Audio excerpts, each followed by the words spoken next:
Can you feel that? The chill as it spreads through your body. A shiver runs up your spine as the brisk wind bites. This is no time to freeze. You stand face to face with veterans, masters of this world, champions in these conditions. Focus on your training. Use the pressure as it cracks the world around you. As the ground melts beneath you, slow your breathing. Focus your mind. The Arctic awaits.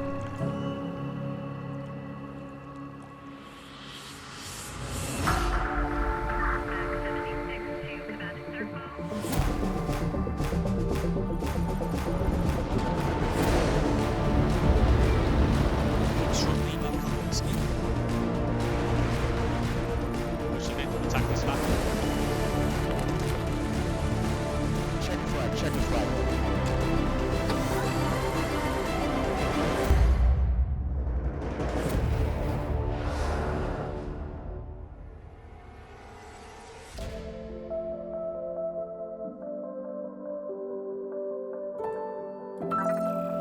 Extreme E's ship, the St. Helena, had delivered its cargo at its third race location, Kangerlussuaq, Greenland, which would play host to the Arctic X Prix. I think coming to Greenland is what makes Extreme E really fulfill its goal. We've been to many places, incredible places around the world, but Greenland is kind of the center of what's going on in the planet. Here is where the ice cap is melting, and that has a knock-on effect on many other areas of the planet. Bringing a race to Greenland was one of the craziest things. Nothing of this scale has ever happened in this country, so it was very challenging, but we had amazing help. The locals have been incredible, so welcoming, so helpful. We made it happen, and I think it's great for Extreme E, it's great for the awareness we raised, and also it's great for Greenland. With Extreme E aiming to highlight the issues climate change poses to humanity globally, bringing the world's attention to the impact it is having here is extremely important for our planet. The Arctic is incredibly important in studying climate change because it's warming up faster than any other part of the world. Greenland is an important piece of the climate change problem because 80% of the island is covered by an ice sheet. It's very vulnerable to warming, and therefore we're losing ice. We're losing ice on Greenland, but we're also losing sea ice. And the sea ice is a mirror that reflects solar radiation back to the atmosphere. And when we lose it, rather than being reflected up, it's absorbed by the ocean and contributes to warming.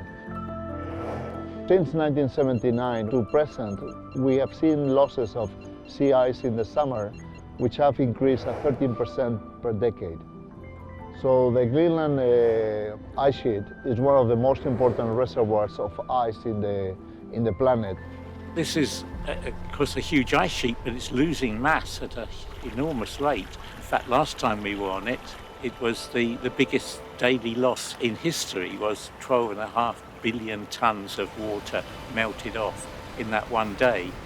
And on the last years, the rate of loss of ice and the delivery of fresh water to the ocean has been equivalent to be able to flood England with 2 meters of water every year coming from the Greenland ice sheet. In August this year, the rain was observed to fall on the top of the Greenland ice sheet for the first time. That's 4,000 meters above sea level, and it's never rained there before. The big consequence of the melting of land ice is that sea level rises, and it's inexorable that it's rising. And all of that retreat produces meltwater, and the meltwater goes into the ocean and causes sea level rise. More than 600 million people live in areas that are below 10 meters above sea level. We must absolutely take action everywhere to avoid that the unleashed climate change that we're starting to experience in the Arctic propagates and cascades and affects the entire planet. It is a situation where we need all hands on deck and all solutions on deck.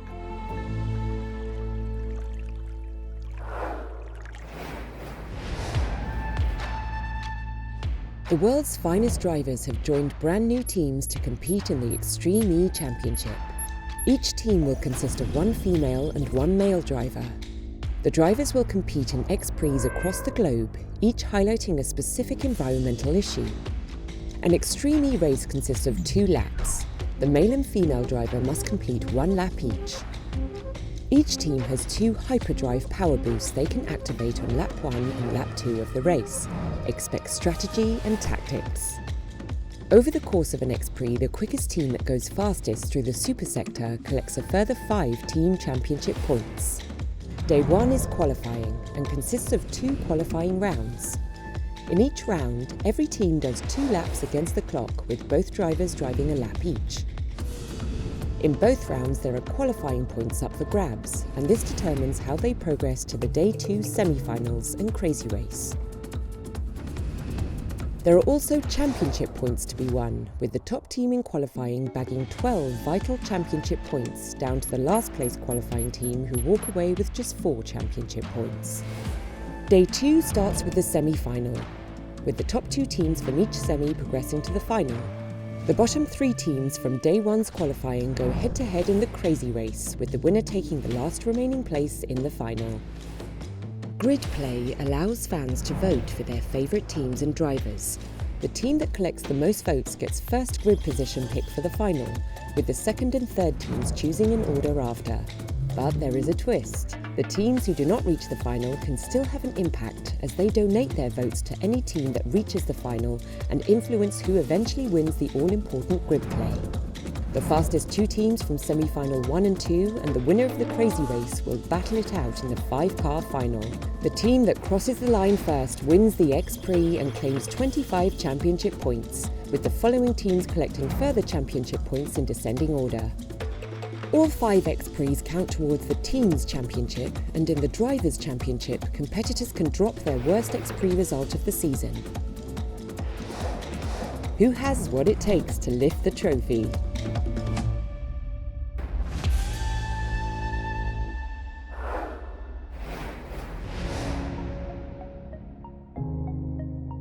Before the drivers headed out in their Odyssey 21 racing machines for qualifying session 1 of the Arctic X-Prix, they shared their thoughts on racing in such a stunning and remote location.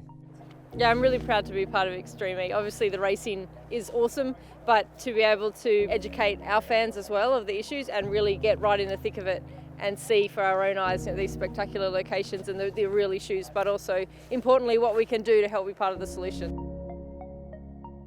We're definitely here to race, and that's what we've all come into this sport for. And racing here is going to be something completely new for me anyway, but it's really cool to be lining up here. I'm just really excited to start the race. The racecourse sits in the valley below the retreating Greenland ice sheet, and it will present a whole host of new challenges in the terrain for the teams and drivers.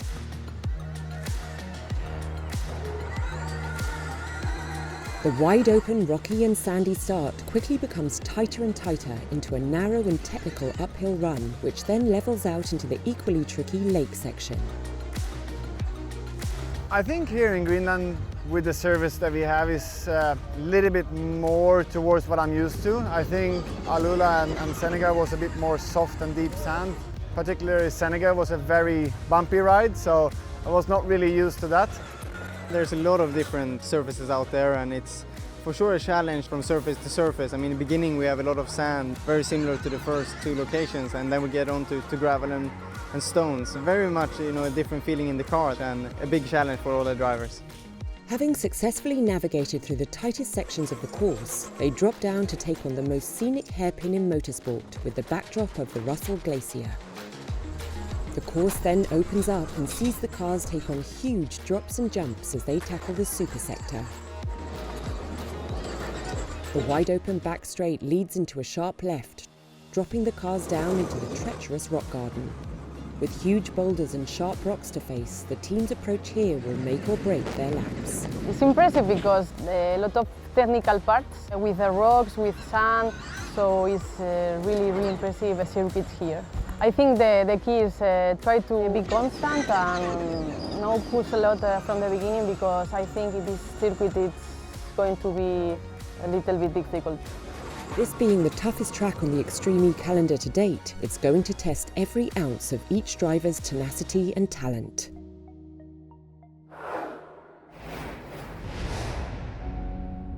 This course in cold temperatures would be the toughest challenge for the electric cars and drivers of the Extreme E adventure yet, as they headed out for qualifying session 1. Abt Cupra XE with Matthias Ekstrom and Jutta Kleinschmidt behind the wheel were lightning fast, with a near flawless performance putting them provisionally at the top of the timesheet. Rosberg X Racing, the championship leaders, with 2 wins from 2 under their belts, were next up, and their hopes of cruising to another victory were crushed during Q1 as the Arctic terrain caused havoc for their run. 3-time World Rallycross champ Johan Kristoffersson stopped 3 times on track, massively adding to their total qualifying time.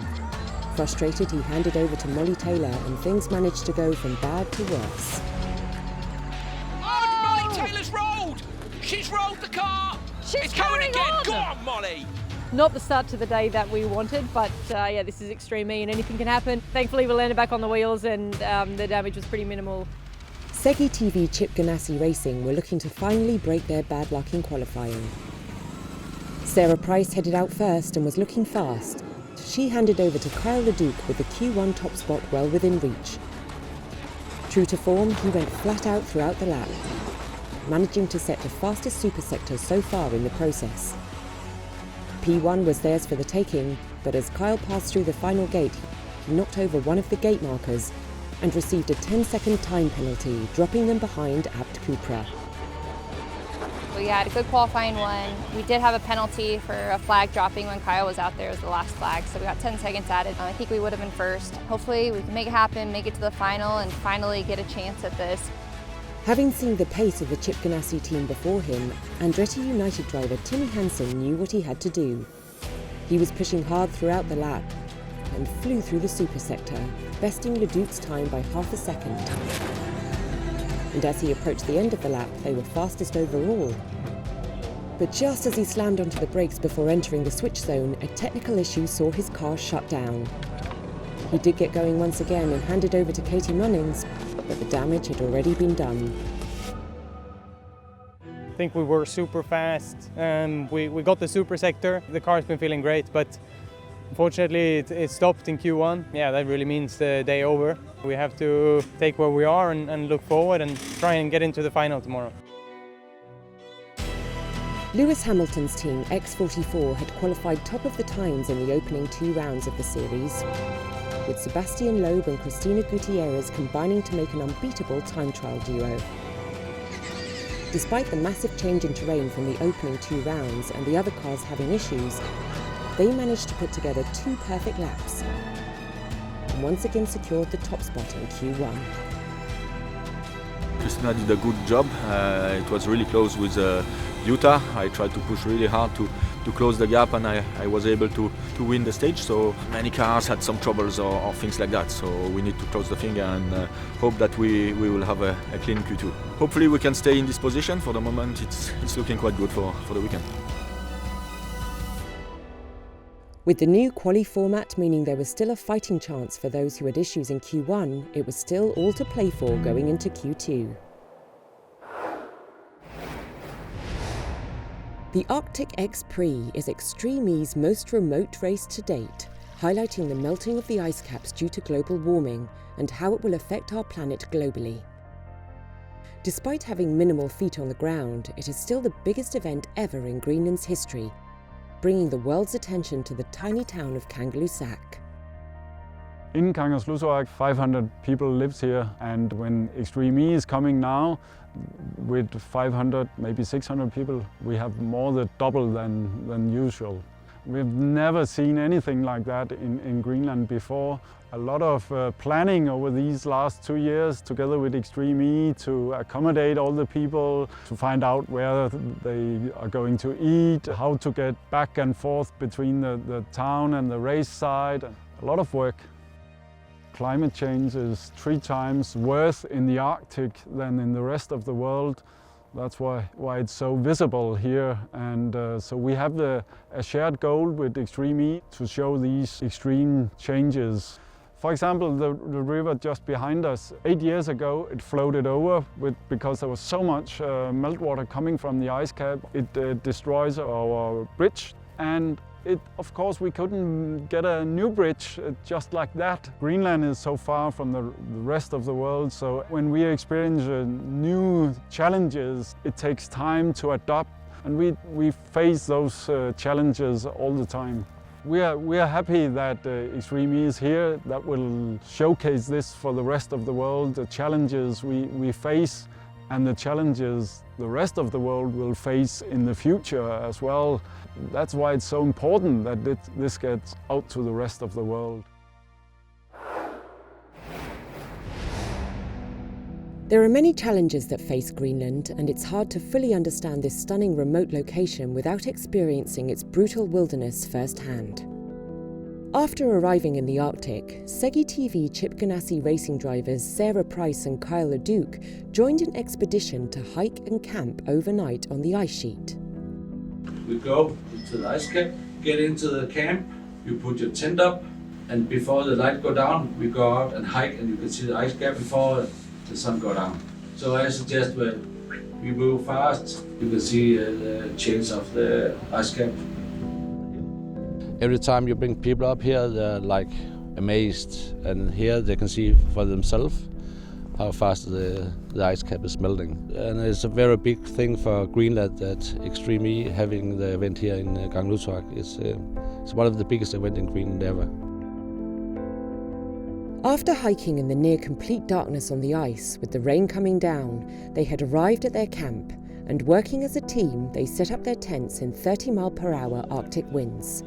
We just got here to base camp at this incredible ice cap we're at in Greenland, and got my tent. We're gonna go find a spot to put this. Hopefully I know how to pinch a tent. We'll see. Let's give it a shot. So yeah, come help me find a spot. They're asking what you think a good spot is to pitch a tent. It's like 5 miles that way back in camp. It would be a great spot. I don't know, over there's a nice river to get a nice. Oh, this isn't even a tent. Oh my God, we're gonna die. We're gonna die.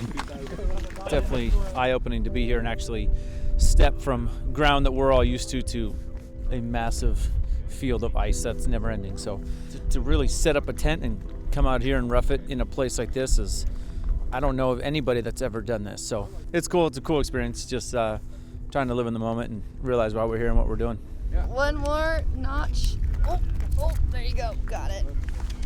I'm actually really excited. I'm cold, but it's a part of the adventure. This is very, very up my alley when it comes to journeys and adventure, even when I'm cold.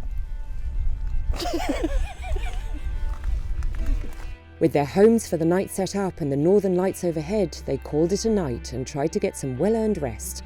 And as the sun rose over the glacier, they spent the morning trying to defrost and reflect on their adventure.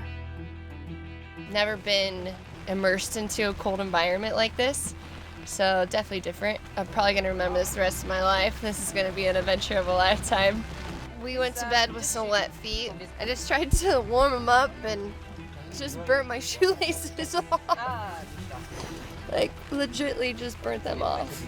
Part of being extreme, huh? We are part of Extreme E here, so couldn't expect any less.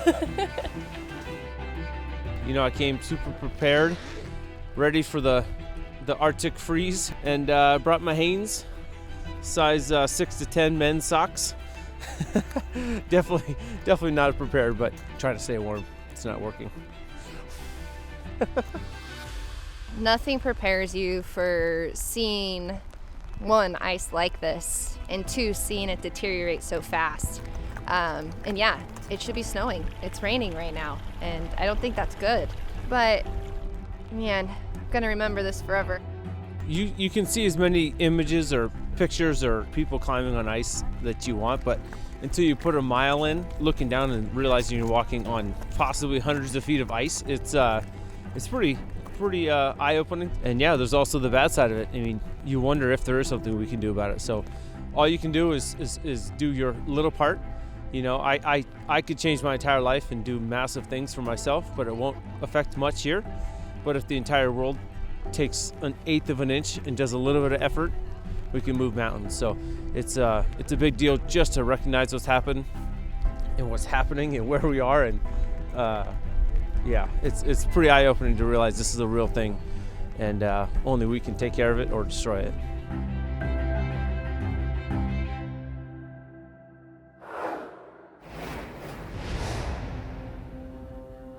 Back at the race site near Kangerlussuaq, qualifying session 2 was about to begin, and the drama-filled morning session had shown exactly how extreme the Arctic course was. With the cars rebuilt, recharged and ready to run once again, the teams and drivers headed out for Q2. Abt Cupra were looking to upgrade their P2 finish in Q1 and secure the overall qualifying win. Matthias Ekström was once again looking super fast behind the wheel, but as he approached the end of the lap, it became clear they had a big problem to solve. After the first third of the track, I got a puncture, but then when I came to the rock garden to the end of the lap, the tire that had no puncture took all the load, and I got a big hit. So the car broke down and we couldn't replace the tire because the rim was so badly bent. Segi TV Chip Ganassi Racing had managed to keep their qualifying demons at bay during Q1 and were in with a strong shot of making one of the semi-finals. But only 3 gates into Kyle's run, disaster struck once again. We just had a problem in the second session with our upright. This wasn't our day. So yeah, this team's pretty bummed. I'm bummed. But we still have a chance to win some way, somehow. In desperate need of a better run the second time out was Andretti United after their car had let them down earlier in the day. There was no such technical issues for their Odyssey 21 this time out, and they went to the top of the times. Rosberg X Racing needed to bounce back after a disastrous morning. Having repaired their car after Molly Taylor's dramatic roll and hoping they'd fix the technical issue which caused the car to stop multiple times on track, they were pushing super hard in Q2. Showing the relentless full-send attitude and pace that saw them secure the win in the opening 2X Prix, they combined to set the fastest time of the session and fire them back up the overall quali standings. It's been a bit of a wild day, not at all what we planned, but I think, you know, like every team is finding out here, you've got to make the best of any situation that you're in, which that's what we have to do, and glad that we could fight back this afternoon. X44, after their Q1 success, headed out once again. With their closest rivals having succumbed to technical and mechanical issues during the second session, they needed to play it relatively safe to secure the overall win. But when you're as talented as Cristina Gutierrez and Sebastian Loeb, safe doesn't mean slow. They were still rapid throughout the lap and managed to achieve a P2 in Q2, meaning their combined results secured them the qualifying win for the 3rd round in a row. It's a really tough qualifying too, especially for other cars, so we take it easy. We did the best time. We are very happy. When we saw what happens in front with the other cars, breaking the tires and everything, we decided to take it a bit easy. We made the calculation and we did what we had to do, so just finishing without big risk, and it has been a perfect day. That win meant they would head out into semi-final 1 against Veloce Racing and Acciona Sainz. Abt Cupra's success from Q1 and the brilliant comeback performers in Andretti United and RXR will do battle in semi-final 2, with the bottom 3 teams, JBXE, Excite Energy Racing and Chip Ganassi Racing, heading to the Crazy Race to fight it out for the last spot in the first 5-car final. Despite making the difficult decision to postpone the Amazon X Prix until Extreme E's second season in 2022 due to the ongoing COVID pandemic, Extreme E is committing to fulfill its legacy program initiatives in Brazil. To mark Amazon Day, in partnership with global environmental organisation The Nature Conservancy, they're increasing the funding of native forest restoration and expanding support to 300 agroforestry farmers and adding another 50 cocoa farmers by the end of 2021. Seeing the expansion of cocoa agroforestry on degraded pasture land and helping local farmers harvest higher value commodity beans builds sustainable livelihoods for families in the region for decades to come. Next time on Electric Odyssey. Some of the drivers take to the skies alongside a local female pilot to get a whole new perspective on this beautiful location. The scenery is just so spectacular, and to see the scale, yeah, it was amazing. We explore how Extreme E's legacy projects in Greenland will help both the local people and the global science community. So what we want to find out is how much of the sediment is soot from wildfires. Is that more than last year or more than in the past? Is it a serious addition to the melt rate of the ice sheet? Plus all the action from the first two races as the drivers go head-to-head in the semi-finals to decide who will stay in the running for the Arctic X Prix crown. Oh, they're side by side! It's a brilliant move by Stefan Sarazan to take the lead!